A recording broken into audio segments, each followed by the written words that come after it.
And there he is. Hey, hey, What's up, man? not too much. How are you doing?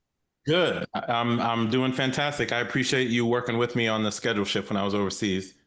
Yeah, no problem at all. Yeah, I feel like this conversation is a very, very long time coming. Yeah, probably, but glad we're here. This is great. Absolutely, absolutely. I have to tell you, so I'm recording already, and it's just Yep. a shoot the breeze format or what have you. But I have to tell Yep. you, I've now seen your TED Talk maybe 10 times. Oh, wow. Okay. Yeah, man. And every time I watch it, I pick up, you know how you listen to something or you watch something, you heard it, Right. and then you listen to it again, and then you pick up another nugget, and then you Yeah. listen again and another nugget.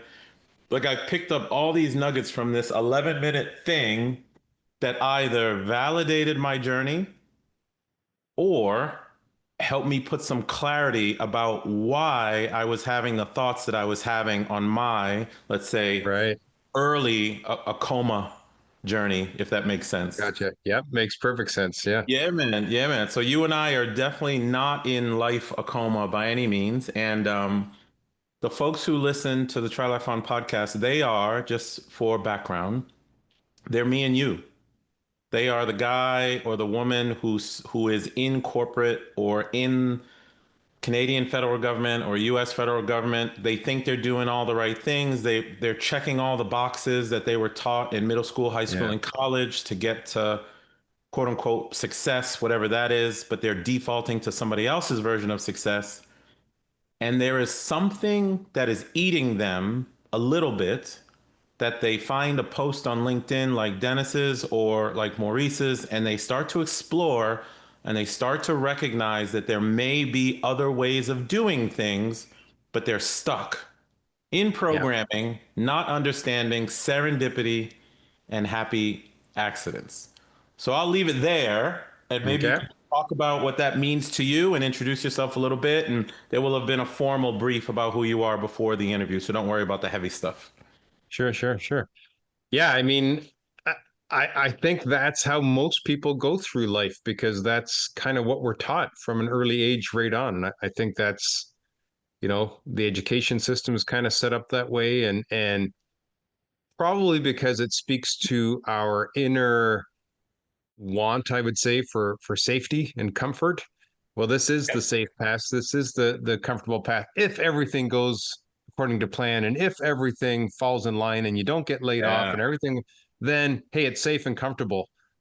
But I think most people probably also get to a point where they're like, is safe and comfortable really what I'm desiring, though? Is that really Yep. what I want out of this one chance I get in life? So, yeah. Yeah, but okay, so I don't call it this thing that's happening to a lot of people, or maybe just you and I, our radar picks up on this stuff because it matters to us now, but I think it was always there in front of people. But this thing is not a transformation as much as it is an awakening for people. Yeah.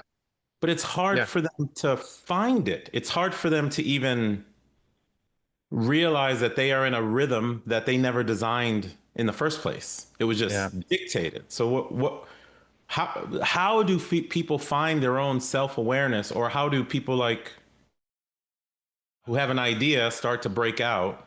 You did, for some serendipitous reason, you started to wake Right. up. Something must have happened.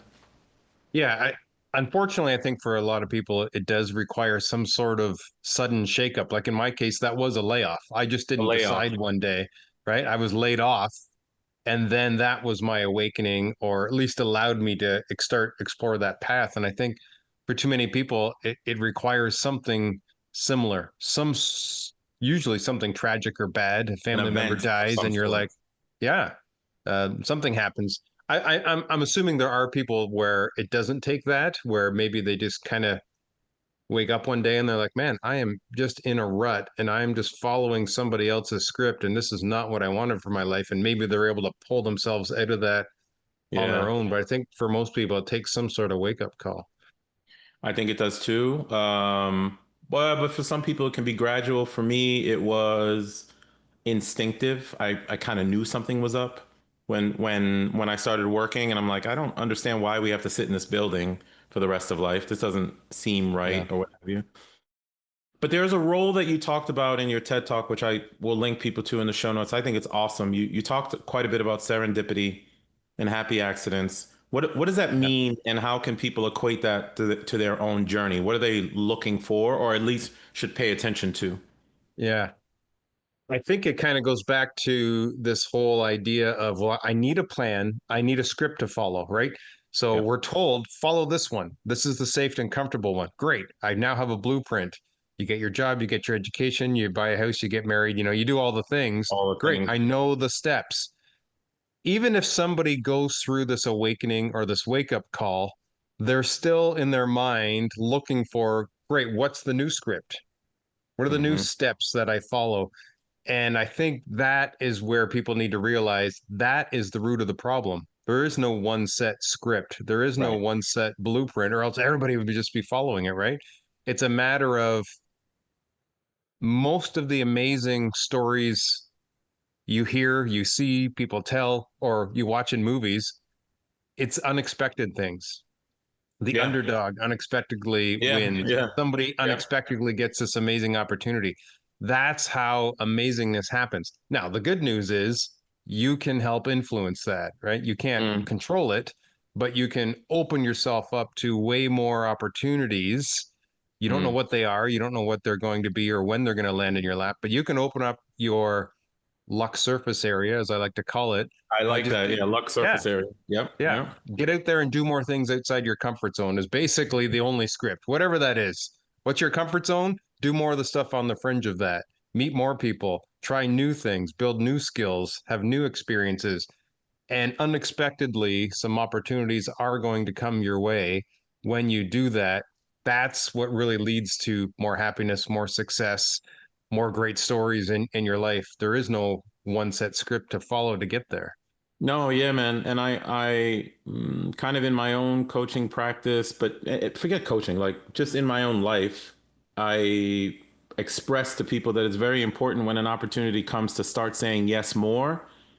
And one of the biggest keys to saying yes is to just do things without care of the outcome.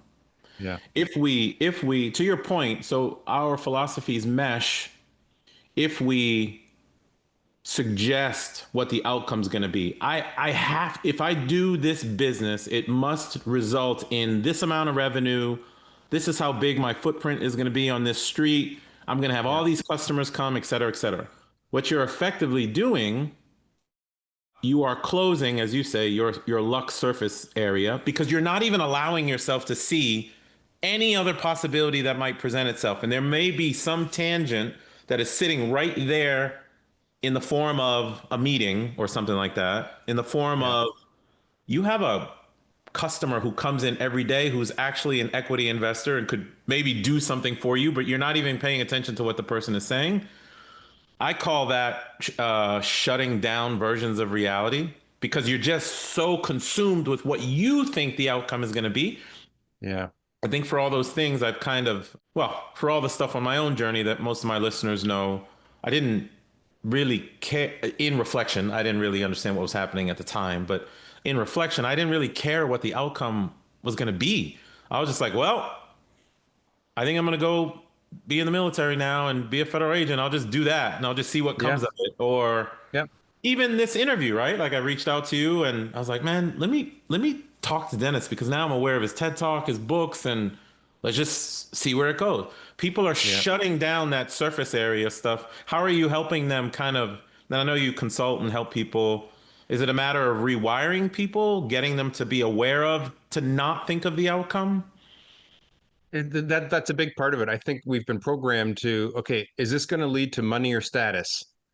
And Yeah. if the answer is Yeah. yes, okay, then I'll take it. If not, well then what's the point? When where I like to see people is imagine yourself as a 75 or 80-year old.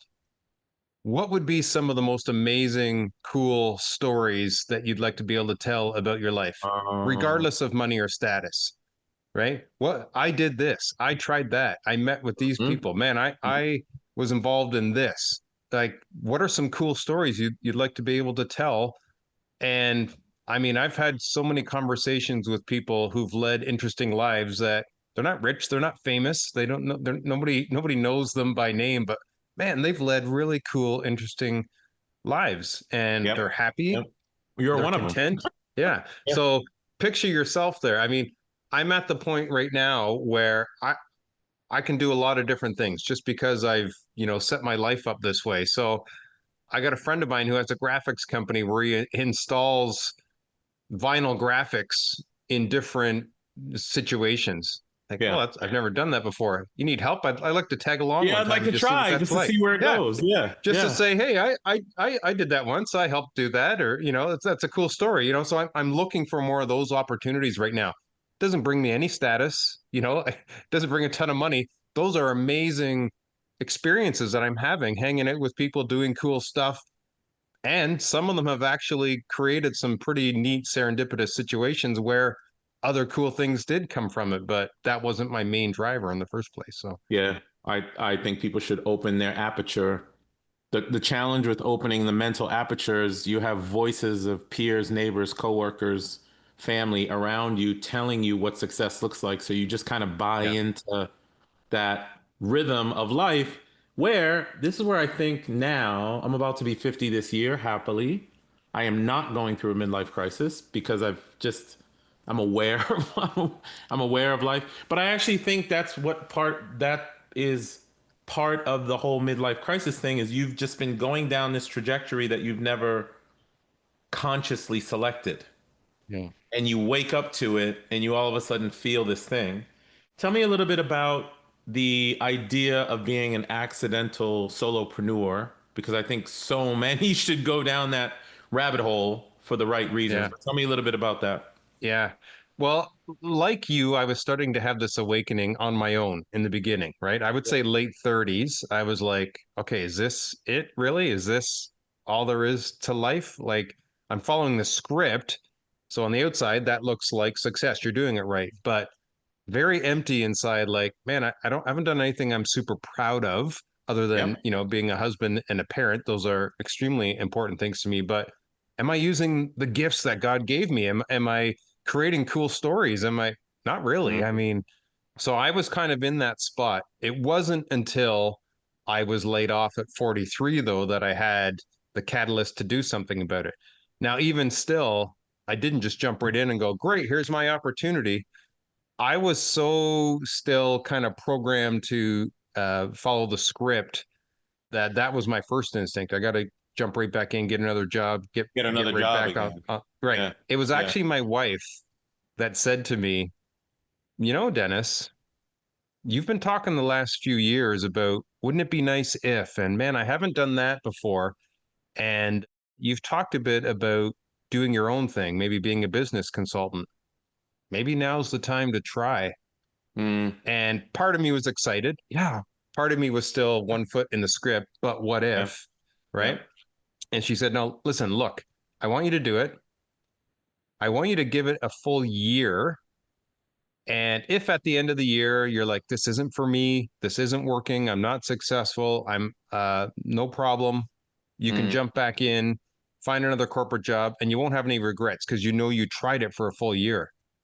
But mm, if you give it a full year and you're like, wow, I enjoy this, this is working, this is actually feeding that need of doing something different in my life, you're never going to regret the fact that you went down that road and tried it. So that was 7 years ago. that was seven So years ago. that was 7 years ago. I'm Your 50 wife this did year, that for you. so we're yeah, There's the value in an awesome part. You should marry that. You should marry them. exactly. I give her so much of the credit there because if she hadn't have put it out there like that to me and supported me like that, I maybe never would have gone down that road. So Yeah. what happened was I decided, okay, I'm gonna start my own one person business consulting company. So that's what I did. I started doing management and strategy consulting for medium-sized businesses. I had to learn a ton about how do you do that. Like I knew Yeah. what to do once I landed a client. I had no idea how to brand myself. I had no idea how to attract clients. I had to learn marketing and sales and all that kind of stuff. So, but I But you loved did it. it. But you did. But a lot of people won't do that. You see what you Yeah. just said? Like Yeah. I didn't have marketing skills. I didn't have sales skills. I had to figure this shit out. the Yeah. my partner suggested it, so I just went after it. So you Yeah. clearly, at some point, the muscle of I'm just gonna jump and course correct popped into your mind. Yeah. Why do you have that ability and other people don't? So I definitely like you. That's my entire life is me jumping, and Yes. it's hard for people to leap Yeah. like that from one I place to think another. there was definitely a mindset shift that on went on with me during that period where it was like, this is my chance to really grow. This is my chance to really make something of myself. And the only way that happens if I learn new things and if I get uncomfortable. So I Mm, actually started getting excited when those things were happening. you did. Mm. Yeah, like, whoa, I don't know anything about copywriting and marketing and social media content. It seemed a bit scary. And I was like, wait, that's good. That means I need to lean into that. The idea of picking up the phone and cold calling some potential clients or sending them a cold email scared me to death. Great. That means I need to lean into that and That learn means that. you need, yeah, you're leaning into the uncertainty. Yep, yep, Yes. And yeah. and that's where the real growth started to happen. That's where I really started to get excited. That's where new opportunities started to come my way because I was leaning into that uncertainty and that uncomfortableness and increasing my luck surface area by doing that. I love that. And I'm gonna call out a thread for people listening. I've talked about it before, but you just made a wonderful a wonderful example of the following principle. I keep get I was asked quite a bit of like, okay, you've been doing real estate for 28 years now and 100 countries now, and then the federal agent stuff and the police stuff. I'm not a or restaurant stuff, club stuff. I'm not a good or the best real estate investor. I'm not. I'm just not. I'm okay. And in all the other areas too, what I try to tell people is exactly what you just articulated, which is to build the habit of being able to try things and being comfortable with being uncomfortable. Yeah. What happens is it becomes a muscle. You can use it. I went through it when I started this podcast 3 years ago, and now it's, I don't know, 100 and something countries now. And I'm grateful. I have that habit now doing in media stuff, some stuff that I'm trying to do. If you can build the habit of knowing how to sit with uncomfortability, what ends up happening, and I've been studying with a lot of people who are in this space, neuro linguistic programming and some other stuff, but what ends up happening, our brains take us back to safety every time we're uncomfortable. So that's Dennis going back to get another job, Yeah. where my brain doesn't do that anymore. My brain just says, sit with it.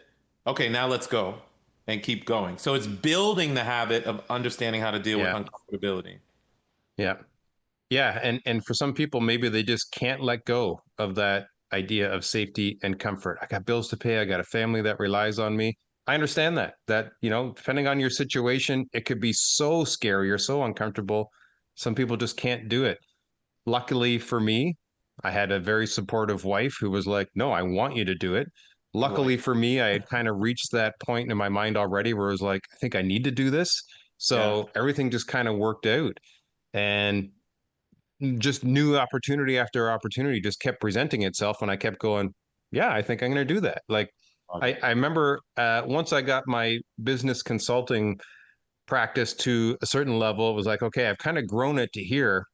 Mm-hmm. Now what? I've kind of reached out to all the contacts I know. I've done some consulting and how do I grow this to the next level? And I started reading some stuff and watching some YouTube videos and they were like, the real great consultants or coaches, they have a good book behind their name. That's what really Yeah, takes it. tell And me I'm like, about that. Yeah, yeah. I've thought about well, it. I at just first don't know the that process. scared the heck out of me too, right? Writing a book, Yeah. I can't write a book. And then I was like, I think I need to write a book, right? So I leaned into that, and but it was a very similar thing. Okay, this is a great opportunity to learn, to grow. I don't want to just write a book for the sake of writing a book. That's getting back to just following a script, right? It Yeah. was, I Yeah. want to learn how to be a good writer. Yeah. So what did I do? I reached out to a bunch of authors. I picked a bunch of people's brains. I practiced. I wrote for a long time. And then I hired myself a good editor that could walk me through the process. If I was going to do it, I wanted to do it well. And now here I am, I'm currently writing book number 5 now. So this was something that was never on Amazing. my radar, scared me to death when the idea came about. Now I identify myself as an author. So Again, one of my Try Life on principles is find a who, stop worrying about the what. You yeah, said I'm going to write a book, so you went and found a bunch of who's to explain this and that. You found a good editor. We're so paralyzed by the what. yeah, Excuse me, not by the way. We're so paralyzed by the how, that people just don't get moving on anything when all they have to do is find a Dennis who's almost written 5 books at this point, or find a Maurice who's done real estate if you want to do real estate. You demonstrated that right away. But I want to ask you about the book writing process a bit, and then I also want to ask you about your TED Talk. sure. Framed with you have a platform. You have a mindset about happy accidents and serendipity, and also being an accidental solopreneur, which I love, Yeah. by the way, all three. You've got this voice or this idea, and it seems like you wanted to create a voice to kind of get this message out into the ether, which again is another, I'm just going to lean into uncomfortability. Can you talk about that? Because you do not Try Life On came organically. I was just doing my own thing, and then I happened to run into someone. As you say, I increased my luck surface area. But there are people out there, whether they are in corporate, government, they own a bake shop, they're a stay-at-home mom, they have a message, but they just have no idea how to get it out the way that you are getting it out. And I just Mhm. kind of want you to talk about the mindset for that, and then any tips you Yeah. might. It's hard for people. It is hard. And for me, it was organic as well, and it wasn't instantaneous. Like I was at the same time I was trying to learn about how do I take this business consulting thing to the next level. Okay, get a Yeah. good book behind your name was one of the big things. It was, build your personal brand. Great. What does that mean? How do I do that? And one of the things was you need to have a unique message. You need to stand for something. I didn't know what my unique message was or what I stood for. But here's what happened. I wrote the book, The Zero In Formula. That's the one you see behind me Yep. here. Yep. And my consulting company is Zero In. So I'm going to take everything that I'm doing, I'm going to put it in Ah, that very book. good. Yeah. Um, what happened accidentally and unintentionally was that book really took off. It Okay. started getting me a lot more consulting engagements around the world now. People were reading my book, people were hearing me on podcasts. And instead of just me working with local companies, I was now Got working international. international. Yeah. But another unexpected thing happened. Mm. For every single company that reached out and said, "Hey, we want to work with you," I was getting like 10 people reaching out going, "Hey, I want to do what you're doing. Can you help Oh, me?" coach, exactly my question to you. Yes. I was never expecting that, never Oh, anticipating that. I thought writing this book is just going to help me grow my practice, which it did. But what it also did was opened up a whole new avenue of coaching. All these people were like, "Hey, I've been following you. You've started your own consulting practice. I see you wrote a book. You've got your own frameworks now. How did you price yourself? How do you market yourself? How did you get your, clients? How did you?" And I started at first just doing all these free calls. Just thought, "Oh, I'll be nice and I'll, yeah, I'll pay feel it it out. forward." Yeah.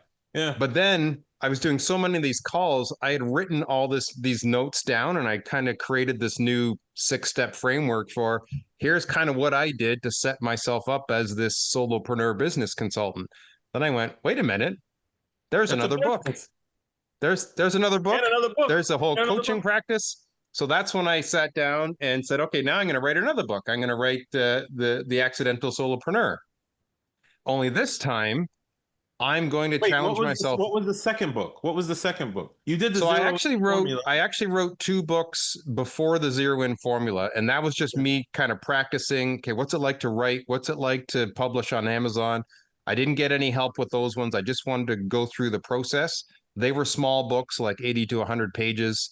One was on leadership, one was on strategy. And then I said, okay, I got this, but I want to do it right. And that's when I sat down and wrote the Zero In Formula with a bunch of help from other, Yeah. but those ones were more traditional business books, kind of how to. Here's a script, here's what you do. When I sat down to write The Accidental Solopreneur, I thought, you know what? I really like those business books that are told in the form of a story. It's a Mm. fictional parable with the lessons embedded through it. I don't know how to write fiction, but I'm going to learn. So I sat Here you down go. again, Here you got to go. You talk go to a right to bunch it. of other, yep. Got a new editor that specializes in that, talked to a bunch of different authors. And then I wrote The Accidental Solopreneur, which is a parable, but it's got my 6-step formula embedded in it, and it walks the reader through.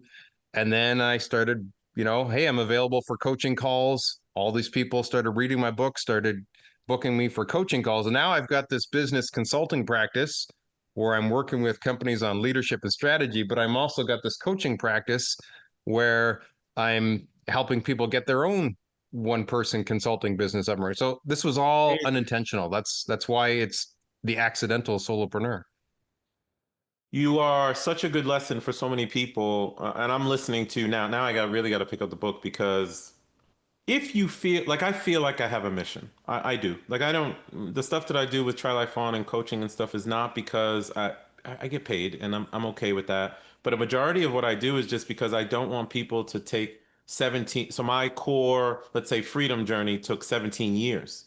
It Mm-hmm. it's it doesn't need to be that long. It can be a 6 month process. It can be Yeah. orienting your life so you have remote or solopreneur income, and then let's say, AKA maybe your process, you create a solopreneur business for 100K, you orient yourself for time and location freedom, you pick a country where the cost of living is little or smaller than New York City. What the hell are you doing in New York City anyway? Move to North Carolina or something, or Costa Rica, whatever Yeah. it is you want to do. And then now you have this life. It doesn't take that long. But Yes. Yep. I fundamentally feel this desire to get my messaging out more than I've even done. I think I'm doing okay with it, but to get it out even more, kind of the way that you are doing. Did you learn to write and then you wrote the entire book, or you had someone ghostwrite it for you? How did you organize your thoughts into something that's coherent and makes sense, and especially Yeah. that you weren't a writer? Yeah. So no, I've written all my books myself. Well, except the fifth book, I'm actually co-authoring with another author. That's a whole other experience that Amazing. That's I'm a whole different challenging thing. myself with. But no ghostwriters.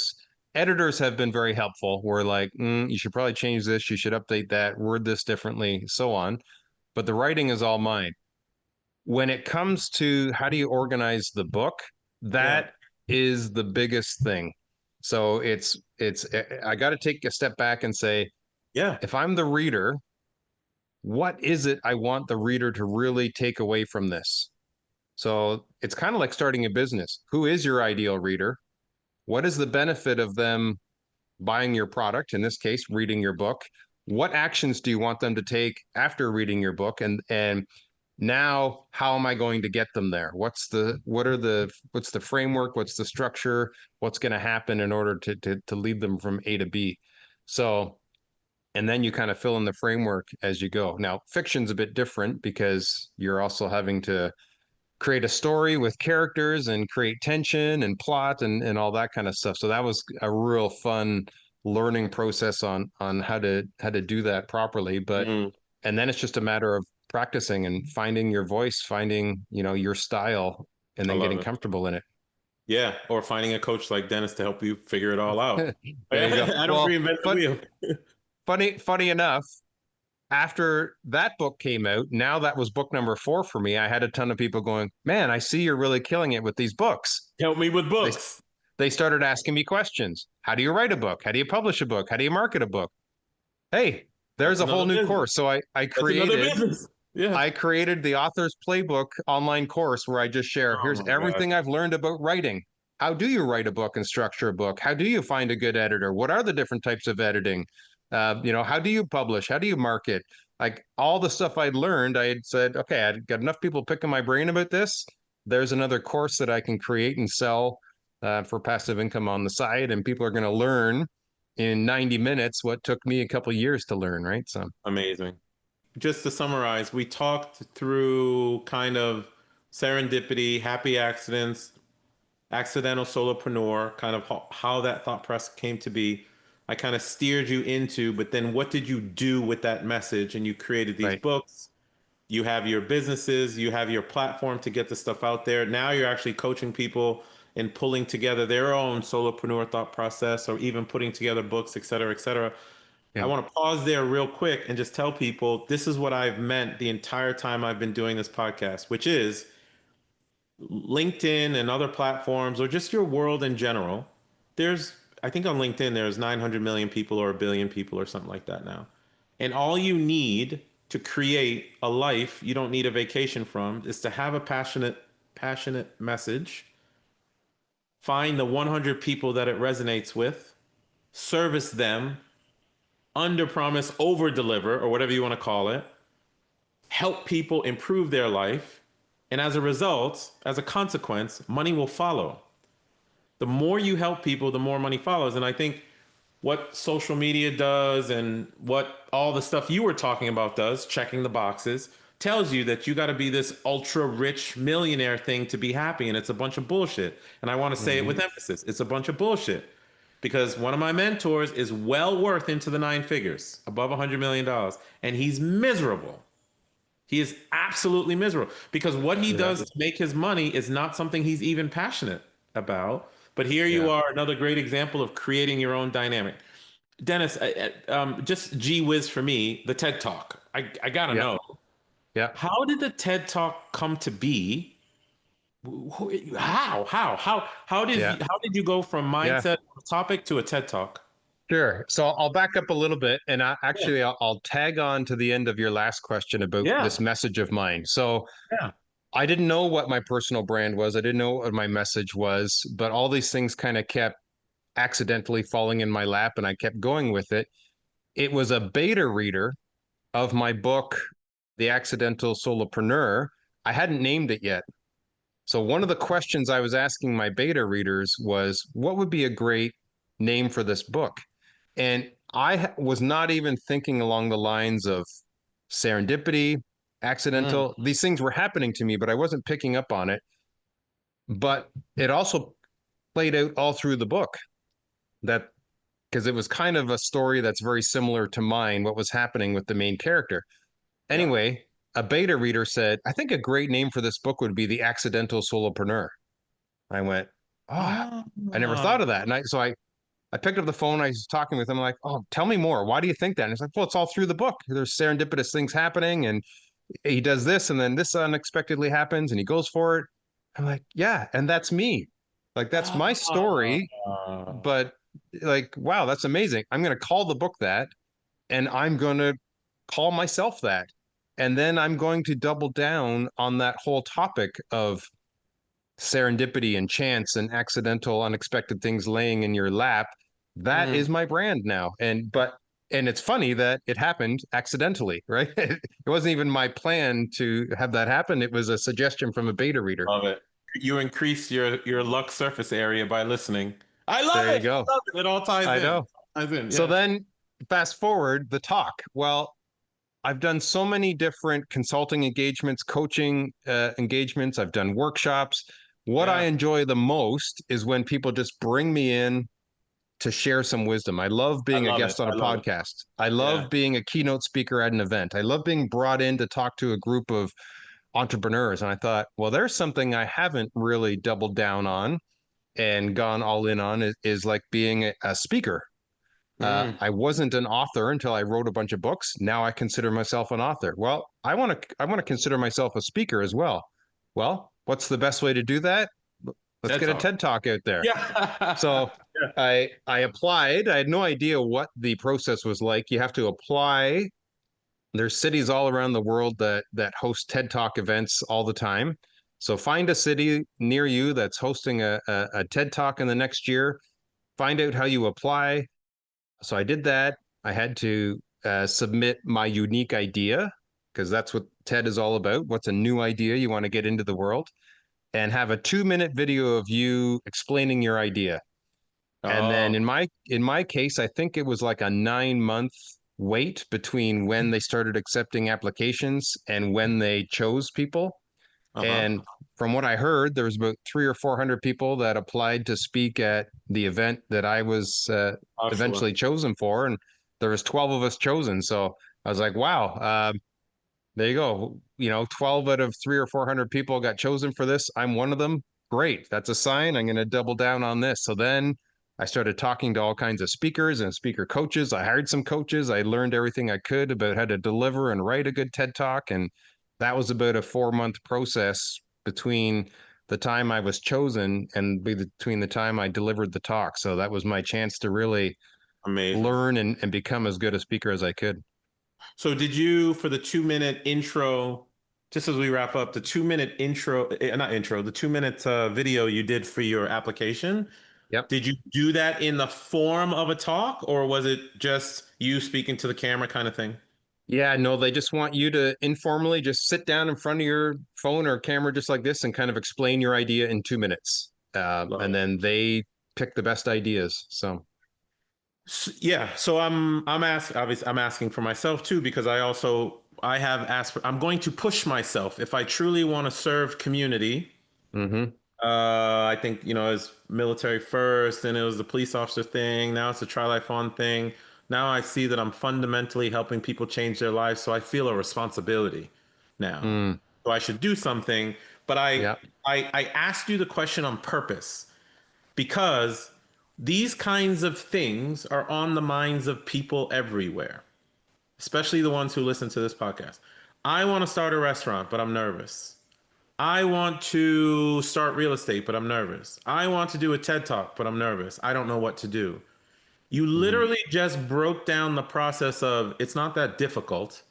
Here's just go find it, just go do yeah, it, and serendipity will play a role. I call that the universe, source, whatever you want to call it, synchronicities. They will play a role of some sort. Your job is to recognize it when it shows up and yes, recognize that avenue. And I think I recognize that you would be really helpful to the people that kind of think the way that you and I do, or want to think the way that you and I do. So even that was me paying attention to serendipity and opening my surface area. And man, I appreciate it. And I think you can help a ton of people. So I'll put all your stuff in the show notes and stuff. And what would be one last thing that you would just drop for the listenership in terms of, look, you're this self concept now, you want to move to this kind of lifestyle, this kind of self concept. Given your yeah. entire journey, given that you were laid off at 43, thank God you were laid off at 43. What would be one piece of advice you would leave them with to try life on more? If you find yourself even thinking a little bit, is this it?